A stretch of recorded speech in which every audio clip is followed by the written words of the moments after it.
Matthew 24. Jesus left the temple and was walking away when his disciples came up to him to call his attention to its buildings. "Do you see all these things?" he asked. "Truly I tell you, not one stone here will be left on another. Every one will be thrown down." As Jesus was sitting on the Mount of Olives, the disciples came to him privately. "Tell us," they said, "when will this happen? And what will be the sign of your coming and of the end of the age?" Jesus answered, "Watch out that no one deceives you. For many will come in my name, claiming, 'I am the Messiah,' and will deceive many.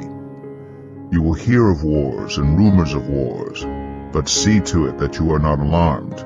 Such things must happen, but the end is still to come.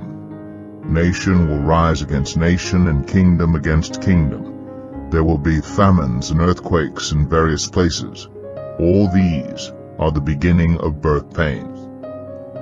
Then you will be handed over to be persecuted and put to death, and you will be hated by all nations because of me.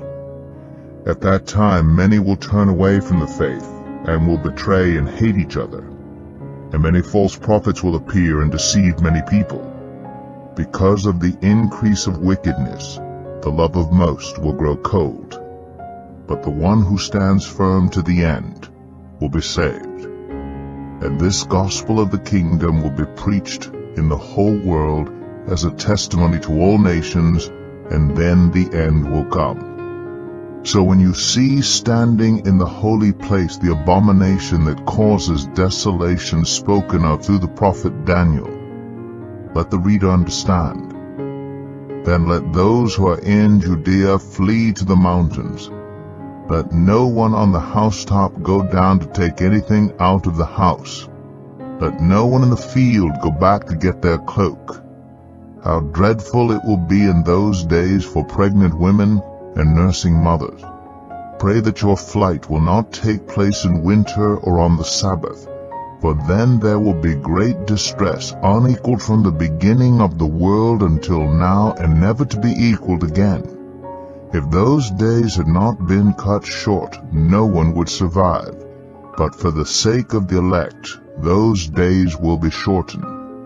At that time, if anyone says to you, 'Look, here is the Messiah,' or 'There he is,' do not believe it. For false messiahs and false prophets will appear and perform great signs and wonders to deceive, if possible, even the elect. See, I have told you ahead of time. So if anyone tells you, 'There he is, out in the wilderness,' do not go out.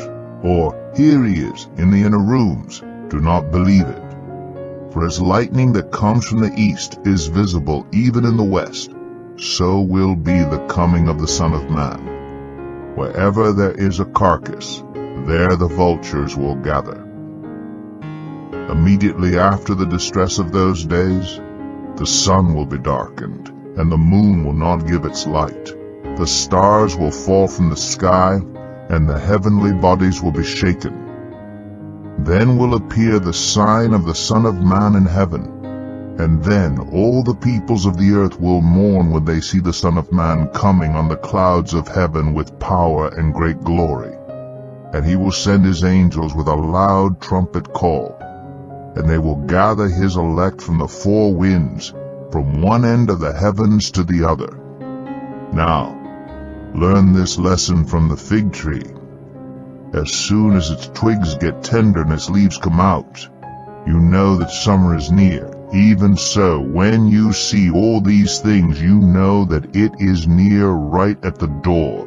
Truly, I tell you, this generation will certainly not pass away until all these things have happened. Heaven and earth will pass away, but my words will never pass away. But about that day or hour no one knows, not even the angels in heaven nor the Son, but only the Father. As it was in the days of Noah, so it will be at the coming of the Son of Man. For in the days before the flood, people were eating and drinking, marrying and giving in marriage, up to the day Noah entered the ark. and they knew nothing about what would happen until the flood came and took them all away. That is how it will be at the coming of the Son of Man. 2 men will be in the field, one will be taken and the other left. 2 women will be grinding with a hand mill, one will be taken and the other left. Therefore keep watch, because you do not know on what day your Lord will come. But understand this, if the owner of the house had known at what time of night the thief was coming, he would have kept watch, and would not have let his house be broken into. So you also must be ready, because the Son of Man will come at an hour when you do not expect him. Who then is the faithful and wise servant whom the master has put in charge of the servants in his household to give them their food at the proper time? It will be good for that servant whose master finds him doing so when he returns. Truly I tell you, he will put him in charge of all his possessions. But suppose that servant is wicked and says to himself, "My master is staying away a long time," and he then begins to beat his fellow servants and to eat and drink with drunkards. The master of that servant will come on a day when he does not expect him, and at an hour he is not aware of. He will cut him to pieces and assign him a place with the hypocrites, where there will be weeping and gnashing of teeth.